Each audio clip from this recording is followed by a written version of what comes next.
안녕하세요. 오늘 저희는 당신의 숙면이라는 주제. 이거 한번 정말 제대로 파고들어 볼까 합니다. 네, 안녕하세요. 숙면 정말 중요하죠. 자료들을 정말 다양하게 모아봤어요. 뭐 약사 유튜버 영상도 있고 백색소음 기사, 또 수면의학회 자료. 아, 수면의학회 자료요? 전문적인 내용이겠네요. 네. 그리고 한국인 수면 실태 보고서, 매트리스 추천글, 음식 정보도 있고요. 심지어 대학병원 교수님 강연 영상이랑 수면 무호흡증 연구 초록까지 정말 방대하네요. 그렇죠. 그래서 오늘 저희 목표는 이 정보들 속에서 진짜 당신의 잠을 개선하고 또 궁금증을 확 풀어줄 그런 핵심 정보, 그리고 좀 흥미로운 사실들을 속속 뽑아내는 겁니다. 좋습니다. 정보는 넘쳐나는데 사실 뭘 봐야 할지, 뭐가 진짜 도움이 될지 알기 어려울 때가 많잖아요. 저희가 좀 길잡이가 되어드릴게요. 네. 그럼 먼저 우리나라 사람들 얼마나 잘 자고 있는지 그 현황부터 좀 짚어볼까요? 그게 좋겠네요. 현실을 알아야 문제점도 보이니까요. 동아일보 기사를 보니까요. 상황이 생각보다 좀 안 좋아요. 네, 어느 정도인데요? 한국인 평균 수면 시간이 7시간이 안 돼요. 6시간 58분. 아, 7시간 미만이면 부족한 건데. 네. 이게 OECD 평균이랑 비교하면 무려 18%나 부족한 수치래요. 권장 시간이 최소 7시간인데 말이죠. 7시간 생각보다 많은 분들이 못 채우고 계시네요. 그리고 매일 숙면한다 이렇게 답한 비율은 겨우 7%밖에 안 되고요. 수면 만족도로 당연히 낮다고 하고요. 7%라니 정말 심각한 수준인데요. 그럼 왜 이렇게 잠을 못 자는 걸까요? 원인이 뭘까요? 기사에서는 가장 큰 원인으로 역시 심리적 스트레스, 이걸 62.5%나 꼽았어요.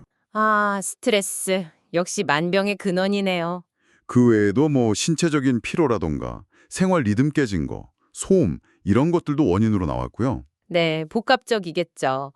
그럼 이렇게 잠이 부족하면 그냥 좀 피곤하다. 여기서 끝나는 게 아닐 텐데요. 우리 몸이나 마음에 구체적으로 어떤 영향이 있을까요? 이게 영향이 상당합니다. 서울대병원 TV 영상하고 동아일보 기사를 종합해보면요. 먼저 몸이 약해져요. 면역력이 떨어져서 감기 걸릴 확률이 3배나 높아진대요. 3배요. 엄청나네요. 그리고 비만이나 당뇨병 위험도 커지고 특히 좀 무서운 건 심혈관 질환 위험인데요. 아, 심혈관 쪽이요. 네, 6시간 미만으로 자면 심장동맥 질환 위험이 48%, 뇌졸중 위험은 15%나 증가한다는 연구 결과가 있더라고요. 48%, 거의 절반인데요. 와, 그게 왜 그런 거죠? 잠을 자는 동안에는 혈압이 한 10% 정도 자연스럽게 떨어지면서 심장이랑 혈관이 좀 쉬어야 하는데 잠이 부족하면 그럴 시간이 없는 거죠.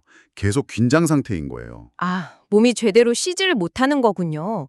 중요한 회복 과정이 그냥 생략되는 거네요. 맞아요. 정신건강 쪽으로는 뭐 당연히 주의력, 기억력 떨어지고요. 네, 그건 바로 느껴지죠. 그리고 불안이나 우울 증상 이런 게 악화될 수 있대요. 특히 불면증이 있으면 우울증 발병 확률이 2배에서 최대 6배까지 높아진다는 보고도 있더라고요. 2배에서 6배? 불면증이랑 우울증이 정말 밀접하게 관련이 있군요. 네.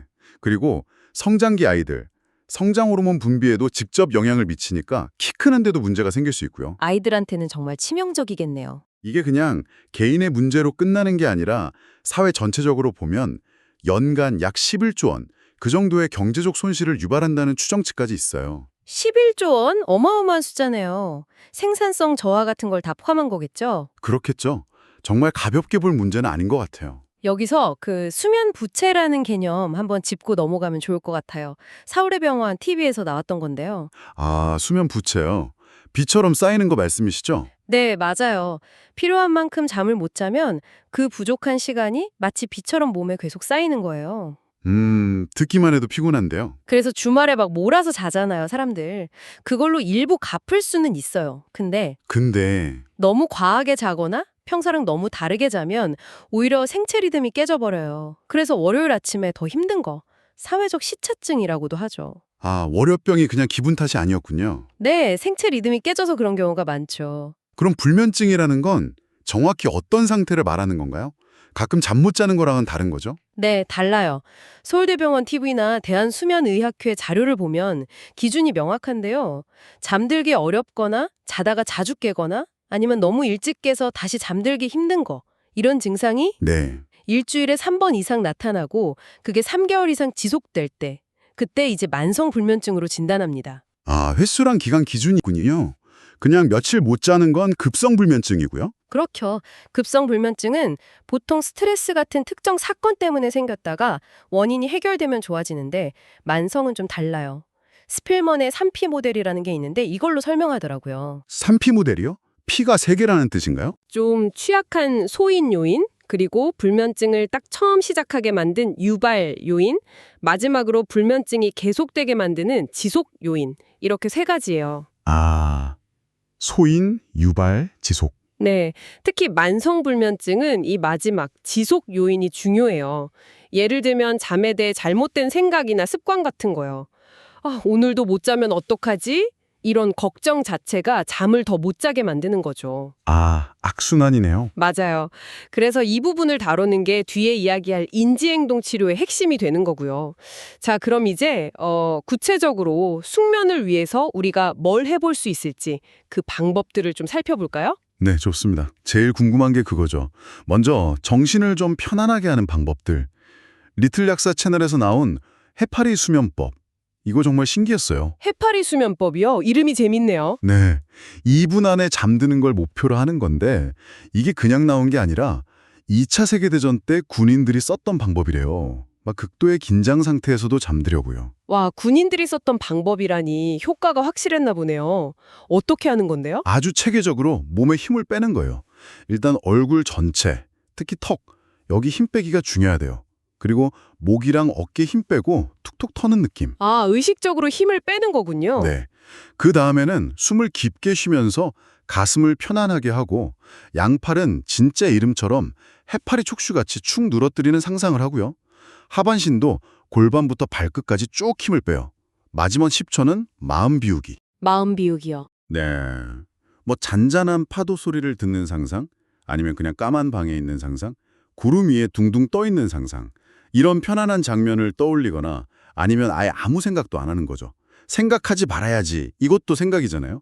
그것조차 없이. 무념무상 상태군요. 그렇죠. 혹시 잡념이 들면 잡념이네 하고 딱 알아차리고 그냥 흘려보내는 연습을 하는 거고요. 들어보니까 점진적 근육 이완법이랑 비슷하네요. 몸의 긴장을 하나하나 알아차리고 풀어주는 거요. 실제로 이런 이완 기법이 효과가 있다는 연구들도 꽤 있죠. 아, 그렇군요. 또 다른 방법은 없나요? 백색 소음을 활용하는 것도 방법이에요. 하이닥 기사를 보니까 빗소리나 파도 소리 같은 거 있잖아요. 네네. 저도 가끔 들어요. 이게 그냥 듣기 좋은 걸 넘어서 주변의 시끄러운 소리를 약간 덮어주는 소름 차폐 효과가 있대요. 도시 소음 같은 거요. 아, 소음을 소음으로 막는 거군요. 그렇죠. 그리고 더 중요한 건 뇌파에 영향을 준다는 거예요. 마음이 안정될 때 나오는 알파파는 늘리고 긴장할 때 나오는 베타파는 줄여서 심리적으로 좀 편안하게 만들어준대요. 오, 신기하네요. 뇌파까지 바꾼다니? 네. 그리고 한 50에서 70데시벨 정도의 백색 소음은 집중력 높이는 데도 도움이 될 수 있다고 하고요. 와, 그럼 자기 전에 계속 틀어놓고 자면 좋은 거 아니에요? 근데 그 기사에서도 그 점을 좀 주의하라고 하더라고요. 너무 의존하게 되면 오히려 백색 소음 없이는 잠을 못 자게 될 수도 있다고요. 아, 그럴 수 있겠네요. 그래서 잠들기 한두 시간 전에 한 10분에서 20분 정도 짧게 활용하는 걸 권장하더라고요. 계속 틀어놓는 것보다는요. 그렇군요. 뭐든 과하면 안 좋네요. 중요한 지적이에요. 의존성은 항상 경계해야 하죠. 다른 이완 훈련들도 있어요. 대한수면의학회나 서울대병원 TV에서도 복식호흡법이나 심상법, 그러니까 편안한 이미지를 떠올리는 거요. 이런 것들을 추천하는데 잠자기 전에 긴장을 푸는 좋은 습관이 될 수 있죠. 아, 숨쉬기나 상상하기 같은 거요? 네. 그리고 미지근한 물로 샤워하거나 반신욕하는 것도 도움이 돼요. 체온이 살짝 올라갔다가 서서히 내려가면서 자연스럽게 졸음이 오거든요. 오, 그것도 꿀팁인데요. 자기 전에 따뜻한 물 샤워. 네. 자, 이렇게 이완하는 방법들도 중요하지만 사실 더 근본적으로는 수면 환경이나 습관을 잘 만드는 게 중요하겠죠. 맞아요. 그게 기본이 되어야 할 것 같아요. 여러 자료에서 진짜 하나같이 강조하는 게 있더라고요. 바로 규칙적인 기상 시간이에요. 아, 기상 시간이요? 자는 시간보다요. 네. 저도 좀 놀랐는데 잠자리에 드는 시간보다 일어나는 시간을 매일 똑같이 맞추는 게 우리 몸의 생체 시계를 안정시키는데 가장 결정적이라고 서울대병원 TV에서 특히 강조하더라고요. 아, 그게 왜 그렇죠? 우리 몸의 생체 시계가 아침 햇빛이랑 언제 일어나는지에 가장 민감하게 반응하기 때문이래요. 그래서 주말에도 평일이랑 비슷하게 일어나는 게 좋다고. 와, 주말 늦잠이 안 좋은 거였군요. 그렇죠. 일관된 기상 시간이 밤에 잠드는 시간을 자연스럽게 조절해 준대요. 물론 하루에 자는 총 시간은 최소 7시간, 가능하면 8시간, 최대 9시간 정도는 확보하는 게 좋고요. 7시간에서 9시간 사이. 기억해야겠네요. 그리고 자극 조절이라는 말도 자주 나왔어요. 이건 뭐죠? 아, 자극 조절. 이것도 아주 중요한데요. 침대는 정말 딱 잠자는 용도로만 쓰라는 거예요. 침대에서는 잠만 자라. 네. 침대에서 스마트폰 보거나 TV 보거나 먹거나 이런 걸 하지 말라는 거죠. 그런 행동들이 침대는 깨어있는 곳, 활동하는 곳, 이런 잘못된 연결고리를 만들 수 있거든요. 아, 그래서 침대에 누우면 잠은 안 오고 자꾸 다른 생각이 나는 걸까요? 그럴 수 있죠. 그래서 잠이 안 오면 한 15분에서 20분 정도 누워 있다가 그래도 잠이 안 오면 그냥 침실에서 나오라는 거예요. 나와서 뭐래요? 거실 같은 다른 공간에 가서 좀 조용하고 편안하게 책을 읽거나 차분한 음악을 듣거나 하다가 다시 졸린 느낌이 들면 그때 침실로 돌아가는 거죠. 아, 억지로 누워있지 말라는 거군요. 그렇죠. 억지로 누워있는 게 오히려 잠 못 자는 것에 대한 불안감을 키울 수 있거든요. 그렇군요. 잠 안 올 때 누워서 시간만 확인하는 거, 그거 정말 고역인데. 그래서 시계로 치우라고 하잖아요. 서울대병원 TV에서는. 시간 자꾸 보면 더 불안해지니까요. 아, 그것도 좋은 방법이겠네요. 비슷한 맥락에서 수면 제한 요법이라는 것도 있어요. 이건 전문가 도움이 좀 필요한 방법이기는 한데요. 수면 제한이요? 잠을 줄이라는 건가요? 약간 그런 면이 있어요. 처음에는 실제 내가 자는 시간에 맞춰서 침대에 누워있는 시간에 딱 제한하는 거예요. 예를 들어 하루에 5시간밖에 못 잔다. 그러면 침대에 딱 5시간만 누워있게 하는 거죠. 와, 그럼 엄청 피곤하지 않아요? 처음엔 당연히 피곤하죠. 근데 이걸 꾸준히 하면 누워있는 시간 동안 잠드는 시간의 비율, 즉 수면 효율이 높아져요. 잠의 질이 올라가는 거죠. 장기적으로 보면요. 아, 짧게 자더라도 깊게 자게 만드는 거군요. 신기하네요. 네. 근데 이건 혼자 하기보다는 전문가랑 상의해서 진행하는 게 안전해요. 알겠습니다. 또 중요한 게 빛 관리. 이것도 정말 많이 나오더라고요.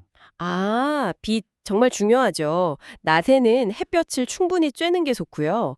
그래야 우리 생체 시계가 지금은 낮이구나 하고 제대로 작동하거든요. 네. 반대로 밤에는 특히 잠들기 최소 20시간 전부터는 밝은 빛을 피해야 해요.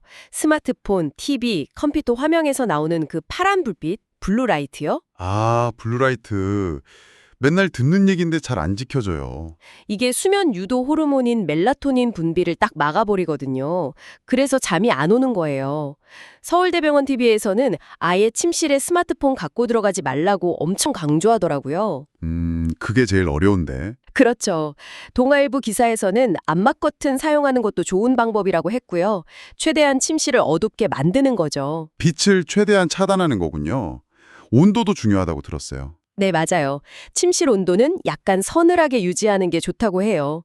리틀 약사 채널에서 동굴처럼 만들어라 이런 표현을 썼는데 재밌더라고요. 동굴처럼요? 춥게요? 너무 추운 건 말고요. 그냥 약간 시원한 느낌. 체온이 살짝 떨어져야 잠이 잘 오거든요. 아하. 그리고 매트리스. 이것도 중요하겠죠? 물론이죠. 클리어뷰 블로그 내용을 보니까 특정 제품 추천보다는 연령대나 주로 자는 자세에 맞춰서 고르는 게 중요하다고 강조하더라고요. 연령대요?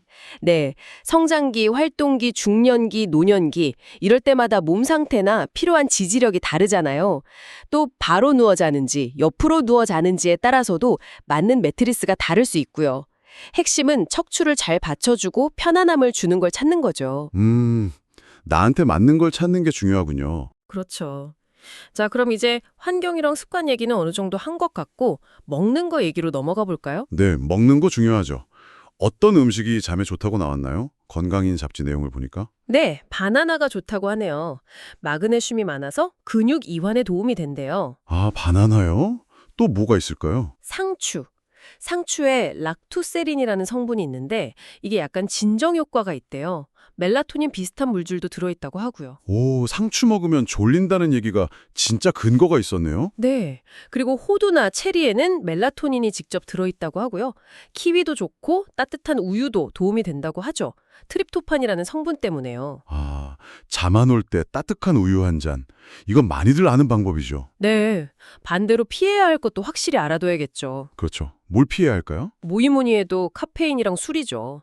이건 거의 모든 자료에서 공통적으로 얘기해요. 카페인, 커피, 차, 초콜릿, 에너지 드링크. 네, 이게 각성 효과가 생각보다 오래 가요. 몸에서 빠져나가는데 보통 4시간에서 7시간, 길게는 12시간까지도 걸릴 수 있거든요. 12시간이요? 그럼 점심때 마신 커피가 밤까지 영향을 줄 수도 있는 거네요? 그렇죠. 개인차가 크긴 하지만 보통은 오후 3시 이후 아니면 점심 식사 이후에는 카페인 섭취를 피하는 게 좋다고 권장해요. 아, 기억해야겠어요. 오후 3시? 그럼 술은요? 술 마시면 졸린데 왜 안 좋다는 거죠? 그게 함정이에요. 마시면 졸리죠? 잠드는 데는 도움이 될 수도 있어요. 근데 근데 알코올이 몸에서 분해되면서 오히려 중간에 잠을 깨게 만들어요. 각성 효과가 나타나거든요. 그래서 깊은 잠을 못 자고 수면의 질이 확 떨어져요. 아, 어쩐지 술 마신 다음 날 더 피곤하더라니. 네, 그리고 이뇨작용 때문에 화장실 가려고 자주 깨기도 하고요. 특히 절대 하면 안 되는 게 수면제랑 술을 같이 먹는 거. 이건 정말 위험해요.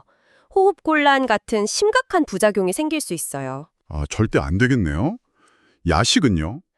잠들기 3시간 전에는 좀 피하는 게 좋죠. 특히 막 기름지고 고기 많고 이런 고열량, 고단백 음식은 소화시키는데 에너지가 많이 필요해서 숙면을 방해해요. 밤에 먹는 치킨이랑 라면이 네, 수면에는 적이죠. 그래서 리틀 약사 채널에서는 커피 대신 차를 마시는 걸 제안하기도 했어요. 오전에 녹차 마시고 저녁엔 캐모마일 차 마시는 식으로요. 녹차는 카페인 있지 않아요? 있긴 한데 커피보다는 적고 테아닌이라는 성분이 같이 들어있어서 약간 긴장을 완화하는 효과도 있거든요. 저녁에는 카페인 없는 캐모마일이 불안 진정에 좋고요. 오, 그런 대안도 있군요. 네. 자, 지금까지 살펴본 이런 이완 기법이나 생활 습관, 먹는 거 조절하는 거, 이런 것들이 분명히 도움이 되긴 하는데요. 네. 만약에 잠 못 드는 밤이 정말 오래 지속되고 이런 방법들로도 잘 해결이 안 된다면 그땐 좀 더 근본적인 접근이 필요할 수 있어요. 근본적인 접근이라면요? 바로 잠에 대한 생각과 믿음을 다루는 영역이에요. 아, 아까 잠깐 말씀하셨던 인지행동 치료, CBTI 말씀이신가요? 맞습니다. 대한수면의학회나 서울대병원 TV 자료에서 공통적으로 강조하는 부분인데요. 만성불면증 환자분들은 잠에 대해서 좀 비합리적이거나 부정적인 생각을 갖는 경우가 많아요. 예를 들면 어떤 생각이요? 예를 들어서 오늘 밤에도 또 못 잘 거야. 이렇게 미리 단정 짓거나 무망감, 어제 잠 못 자서 오늘 하루는 완전히 망했어. 이렇게 너무 과장해서 생각하거나 재앙화. 저도 가끔 그런 생각하는데 그쵸. 또 낮에 이렇게 피곤한 건 무조건 잠 때문이야. 이렇게 모든 문제를 잠 탓으로 돌리는 경우도 있고요. 잘못된 귀인? 네네. CBTI는 바로 이런 왜곡된 생각들을 스스로 알아차리고 정말 그럴까? 하고 좀 따져보고 더 현실적이고 도움이 되는 생각으로 바꿔나가도록 돕는 심리치료 기법이에요. 아까 말한 행동 기법들, 그러니까 자극 조절이나 수면 제한 같은 거랑 같이 진행되는 경우가 많고요. 단순히 잠 잘 자는 기술만 배우는 게 아니라 잠에 대한 내 생각이나 태도 자체를 바꾸는 거군요. 네, 그게 핵심이에요. 그래서 CBTI는 약물 치료랑 달리 효과가 치료 끝나고 나서도 오래 지속되고 뭐 특별한 부작용이 거의 없다는 큰 장점이 있어요. 와, 그럼 약보다 더 좋은 거 아닌가요? 실제로 많은 나라의 진료 지침에서 만성불면증의 1차 치료법으로 약보다는 CBTI를 먼저 권고하고 있어요. 그렇군요. 근데 CBTI 말고 또 고려해야 할 게 있을까요? 물론이죠. 혹시 수면 문제를 일으키는 다른 숨어있는 병이 있는 건 아닌지 이걸 꼭 확인해야 해요. 기저질환이요. 기저질환이요? 예를 들면 어떤 거요? 가장 대표적인 게 폐쇄성 수면 무호흡증, OSA라고 하죠. 아, 코골이 심하고 숨 막히는 거요? 네, 맞아요. 자는 동안 숨길이 막혀서 숨쉬기를 반복적으로 멈추거나 아주 얕게 쉬는 병인데요. 코골이도 심하고 낮에 엄청 졸리고 아침에 일어나면 머리가 아프거나 입이 바짝 말라 있고 이런 증상들이 특징이에요. 우울증이랑 같이 오는 경우도 많고요. 주변에 그런 분들 좀 있는 것 같아요. 네. 근데 여기서 좀 흥미로운 점이 있어요. OSA 연구 초록 내용을 보니까 수면 다원 검사라는 걸로 특정하는 객관적인 병의 심각도 있잖아요. 시간당 숨을 얼마나 안 쉬는지 나타내는 AI치 지수 같은 거요. 네. 그 수치랑 환자 본인이 느끼는 나 잘 잤다 하는 주관적인 시면의 질이 꼭 일치하지는 않는다는 거예요. 네. 심각한데도 본인은 잘 잤다고 느낄 수 있다고요? 아니면 그 반대거나? 네, 둘 다 가능해요. 수치는 안 좋은데 본인은 크게 불편함을 못 느끼거나 수치는 괜찮은데 본인은 엄청 피곤하고 잠을 설쳤다고 느끼거나 그런 경우가 있다는 거죠. 와, 신기하네요. 사람마다 느끼는 게 다르군요. 또 다른 질환은 없나요? 다리가 너무 불편해서 잠들기 힘든 하지 불안증후군, RLS라고 하죠. 이것도 있고요. 몸 어디가 계속 아픈 만성 통증, 아니면 우울증이나 불안장애 자체가 잠을 방해할 수도 있고요. 아, 정말 다양한 원인이 있을 수 있네요. 그렇죠. 그래서 정확한 진단이 정말 중요해요. 필요하면 수면 다원 검사 같은 걸 받아봐야 하고요. 그리고 수면제를 쓰더라도 반드시 의사 처방하에 신중하게 써야 해요. 내성이나 의존성 문제도 있고 기억력 떨어지거나 넘어질 위험도 있고 특히 수면무호흡증이 있는 사람이 잘못 먹으면 증상이 더 심해질 수도 있거든요. 수면제는 정말 조심해야겠네요. 와, 정말 많은 정보를 훑어봤는데요. 이 중에서 당신에게는 어떤 정보가 특히 아하 하는 순간을 줬을지 궁금하네요. 아니면 이건 당장 해봐야겠다 싶은 거요? 네, 정말 다양했죠. 예를 들면 2차 세계대전 군인들도 썼다는 그 해파리 수면법. 그거 좀 신기하지 않았어요? 네, 그거 흥미로웠어요. 아니면 잠드는 시간보다 일어나는 시간 지키는 게 더 중요하다는 점. 맞아요. 그것도 의외였죠. 백색 소음이 그냥 소음 덮는 게 아니라 뇌파에도 영향을 준다는 거나 만성불면증에는 약보다 생각과 행동을 바꾸는 CBTI가 더 근본적인 해결책이 될 수 있다는 점도 중요했고요. 네, 그리고 방금 얘기한 수면 무호흡증의 심각도랑 내가 느끼는 만족도가 다를 수 있다는 것도 좀 놀라웠고요. 네, 정보가 정말 많았지만 중요한 건 이걸 다 완벽하게 하려고 부담 갖기보다는요. 네, 오늘 들으신 것 중에서 이거다 싶은 거, 나한테 제일 와닿는 거 한두 가지라도 꾸준히 한번 시도해보는 게 아닐까 싶어요. 작은 변화가 쌓이면 정말 큰 차이를 만들 수 있거든요. 맞습니다.